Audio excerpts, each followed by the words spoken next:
About 20% of our country is mountainous. We've got two world famous ranges inside our own borders, the Rockies and the Appalachians. Drive a few hours west or east from just about anywhere, and you'll run straight into a ridgeline. Mountains have always been part of the backdrop of American life. But what if you lived in the Netherlands? To see an actual mountain, you'd have to cross the border and hop on a flight to Switzerland or Austria. Look up, and all you'll find is a flat line where the sky meets the land. There are quite a few countries like this: the Netherlands, Denmark, Ukraine, Poland, Estonia, Lithuania, Latvia, Hungary, and over in Asia, Bangladesh. They all share one simple thing in common: no mountains. At best, a few hills or a sliver of high ground squeezed against a border. We call these places flatland countries. So, what's it actually like to live somewhere without a single mountain in sight? That's what we're digging into today. The main thing that defines a flatland country is elevation. Generally, if most of a country's land sits below about 330 feet, roughly 100 meters, above sea level, it gets classified as a flatland country. Elevation alone doesn't tell the whole story, of course. How gentle the terrain is matters too. But statistically, that 330-foot mark is a good starting point.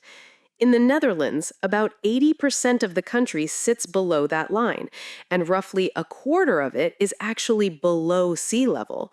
To put that in American terms, imagine if a landscape like Death Valley, 282 feet below sea level, made up a quarter of the entire country.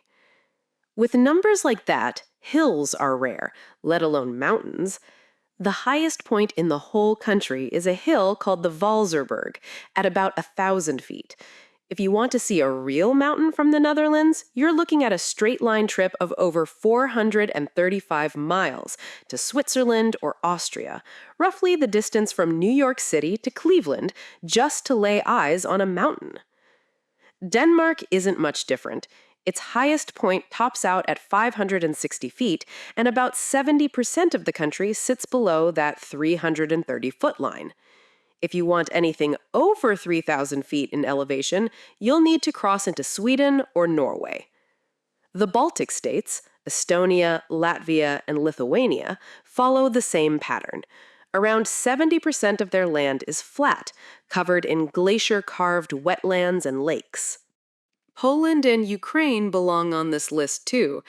Unlike the countries above, they do have some real mountains: Poland's Risi at about 8,200 feet on the Slovak border, and Ukraine's Hoverla at roughly 6,700 feet. But that's really it. The high ground is packed into a narrow strip along the border, while nearly everything else sits below 330 feet. Hungary takes this even further. A full 70% of the country is the Pannonian Plain, making it one of the flattest nations on Earth. Over in Asia, Bangladesh is the textbook example. Most of the country sits on a massive delta carved out by the Ganges and Brahmaputra rivers. Picture the Mississippi Delta, except it covers the entire country instead of a small stretch of coastline. About 80% of Bangladesh sits not just below 330 feet, but below 33 feet, roughly 10 meters. Along with the Netherlands, it's one of the two lowest-lying nations on the planet. Having no mountains isn't just a quirk of geography. These flatland countries are built on a completely different foundation than a nation like ours, with major ranges anchoring both the east and west. And that difference shapes everything about how people there actually live. These countries tend to have an unusual amount of rivers and wetlands. When land is flat, water doesn't rush downhill, it spreads out. No slope means no real current, so instead of draining away, water sits and stretches sideways. That's why almost every flatland country is built around a major river. That river becomes the backbone of farming and city life, but it also brings the constant risk of flooding. The Netherlands sits at the mouth of the Rhine, about as classic a lowland setup as it gets. Bangladesh is essentially a country built by the Ganges and the Brahmaputra. Ukraine has the Dnipro running straight through it, north to south. The Baltic states are dotted with thousands of lakes and wetlands. In places like this, water is the first thing city planners think about. Canals come before streets, levees come before buildings. New Orleans stakes its survival on levees and pump systems every hurricane season. These countries basically live in that mode year-round, permanently. Sluice gates, dams, reservoirs, this kind of water infrastructure has been a matter of survival here for centuries. But water isn't just a threat, it's an opportunity too. Land that regularly floods tends to be extremely fertile, and farming took root early because of it. Rivers built up thick layers of sediment, and flat terrain made it easy to bring in large-scale farm equipment. So flatland countries naturally became breadbaskets, and daily life organized itself around agriculture. Ukraine is the clearest example. It sits on the largest stretch of black soil, chernozem, in the world. It's soil so rich that, put simply, you plant a seed and the ground practically does the rest. As a top global exporter of wheat, corn, and sunflower products, Ukraine has long been called the breadbasket of Europe. That phrase should sound familiar to American ears. It's the exact same idea behind calling Kansas, Nebraska, and Iowa's Great Plains America's breadbasket. Poland is right up there too as one of Europe's major agricultural powers. Farming and related industries make up about 7% of its economy, among the highest shares in the EU. If Ukraine bakes Europe's bread, people sometimes say Poland supplies the ham, apples, and butter to go with it. Here's one that might surprise you. The Netherlands, a country roughly the size of Maryland, was the world's second largest exporter of agricultural products in 2022, right behind the United States. That's almost entirely thanks to some of the most advanced farming technology on the planet. Denmark's reputation for dairy and livestock farming barely needs explaining. And in Asia, Bangladesh is a classic agricultural nation too. Its massive population is fed largely by rice grown on that fertile floodplain. In fact, Bangladesh ranks third in the world for rice production, behind only China and India. If water and soil built the breadbaskets, then the roads on top of that land carried people and goods. Flat terrain is cheap and easy to build roads on, no mountains to tunnel through or wind around, so cities connect in straight lines and goods move fast. That's another thing flatland countries tend to share: unusually developed transportation networks, roads, rail, and waterways alike. The Netherlands has one of the best transportation systems on Earth: canals, bike paths, highways, rail, all of it. On top of that foundation, Rotterdam grew into Europe's largest port city, earning the nickname the Gateway to Europe. Think of it as the Dutch equivalent of the Port of Los Angeles Long Beach or the Port of New York, a small country's biggest connection to the rest of the world. That precisely engineered transportation network, built on perfectly flat ground, is the Netherlands' single biggest advantage in punching above its weight globally. Poland and Hungary form key inland links between Eastern and Western Europe, while Denmark acts as a hub connecting Northern and Central Europe. Flatland countries aren't just countries with a lot of roads. They're countries where the roads actually work efficiently. Good farmland, plus good roads, tends to pull people in. Bangladesh is the extreme case, one of the most densely populated countries on Earth. With almost no mountains and most of the land farmable, people cluster densely along the rivers. The Netherlands follows a similar pattern. It's a small country, but tightly organized farming and a dense transportation network let it sustain a high population density with ease. Denmark's urbanization rate sits around 88%, well above the European average of about 72%.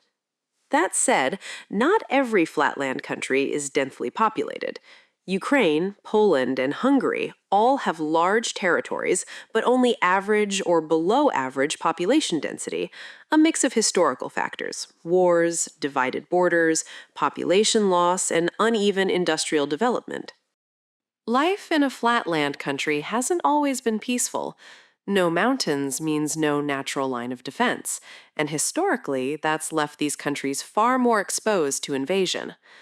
Poland and Ukraine are the clearest examples. Sitting right in the middle of the European continent, they became the corridor linking north to south and Europe to Asia. The terrain was about as flat as it gets, which made it, militarily speaking, a highway for war. There's actually a saying about Poland: it's too flat, so it got invaded too much. The Mongols, Russia, Prussia, Napoleon, Hitler, Stalin, every major empire has marched straight through this land. That's a hard thing to picture from an American perspective. We've got two oceans on either side, plus deserts and the Great Lakes acting almost like natural walls to the south and north. Now imagine if Kansas or Nebraska, right in the middle of the Great Plains, didn't have the Atlantic and Pacific protecting them, instead bordered other continents directly. That's basically the geographic hand Poland and Ukraine have been dealt throughout history. So terrain doesn't just support a way of life, sometimes it threatens it too. Flat land means possibility and risk bundled together. Terrain shapes people too. Growing up in a country without mountains means staring at a horizon. Maybe that's why people in flatland countries seem to carry themselves a little differently than people in mountain countries. In places like Switzerland or Greece, where mountains dominate, you often see a strong sense of isolation, tight knit local communities, and clear hierarchies: up here, down there. In the Netherlands, Denmark, or Ukraine, by contrast, there's a kind of horizontal, egalitarian feel baked into everyday life. Living in wide open physical space seems to translate into more equal relationships and a more open way of thinking. If you've ever noticed a subtle difference in mood between a small mountain town in the Rockies and a small town out on the plains of Kansas or Nebraska, you already have a feel for this. The shape of the landscape ends up shaping the shape of daily life. That difference in temperament shows up in industry and city design too. Flatland favors farming, ranching, manufacturing, and logistics, anything that needs space. What's harder to build are the industries that come naturally to mountain regions: mining, hydropower, forestry. Ski resorts and other winter mountain tourism, hiking and trekking industries, obviously off the table if there's no mountain to begin with. Flatland economies can do a lot, but there are clear, hard limits on what they can't do. Cities look different too, depending on terrain. Where mountains eat up flatland, buildings naturally grow upward instead. Think of San Francisco or Seattle, where the view from up high becomes a genuine factor in how the city is designed. On flatland, cities spread outward instead. With plenty of space and almost no change in elevation, there's little reason to build tall. You get a lot of 1- and 2-story buildings and streets that run straight and orderly. Picture the grid layout of a Midwestern American city. Neighborhoods are defined by roads or rivers instead of ridgelines, and the view matters a lot less since climbing to higher ground barely changes what you see. What matters more instead is how easy it is to get around and how well everything connects. Even airflow depends on terrain. In mountainous regions, wind has a hard time moving freely. Low-lying valleys trap air, and pollution tends to linger instead of clearing out, the same reason Los Angeles struggles with smog because of its basin shape. Cities boxed in by mountains often feel their air pollution more intensely. On flatland, wind moves freely in every direction. With the same amount of pollution, better air circulation means a lower concentration on the ground. But flatland isn't automatically clean air either. That same open airflow can just as easily carry pollution in from somewhere else. So flatland cities have to think carefully about wind direction and speed when planning where factories go and how to keep air corridors clear. All of this, the temperament, the city layouts, shows up clearly in how people spend their weekends. Just like people in Colorado or Montana lace up their hiking boots most weekends, people in Switzerland or Austria grab boots and trekking poles early in the morning and take a train up into the Alps. But in a lowland country like the Netherlands or Denmark, seeing a mountain means getting on a plane. Without mountains, people instead hop on bikes and cover endless stretches of open fields and city streets. Then there's life on the water. In countries full of rivers and lakes, boating, fishing, and kayaking are just part of everyday life. Instead of walking along cliffs and ridgelines, people walk along riverbanks, sit on the grass by a lake, and crack open a beer. That's flatland living. Winter sports differ too. Instead of skiing or snowboarding, which need mountains, flatland countries turn to skating on frozen rivers and cross-country skiing across snow-covered fields. The pattern holds through the seasons. Summer means soccer, basketball, swimming, sports built for flat ground, and biking becomes both transportation and exercise, all in one. Sports facilities are spread evenly across neighborhoods, easy for anyone to access, and with fewer terrain restrictions, the line between serious sport and everyday activity naturally blurs. People living beneath the jagged peaks of the Alps or any major mountain range grow used to a vertical world, always checking what's above and what's below. But people on an endless flat plain live differently. Instead of looking up, they look further, out toward whatever lies beyond the horizon. Terrain isn't just the shape of the land. It shapes how we walk, how we see, how we live. The land shapes the people, and the people in turn come to resemble the land. So, what kind of land are you standing on, and what has it left behind in you? That's the question I'll leave you with today. This has been Olivia from Professor Room. Thanks for watching.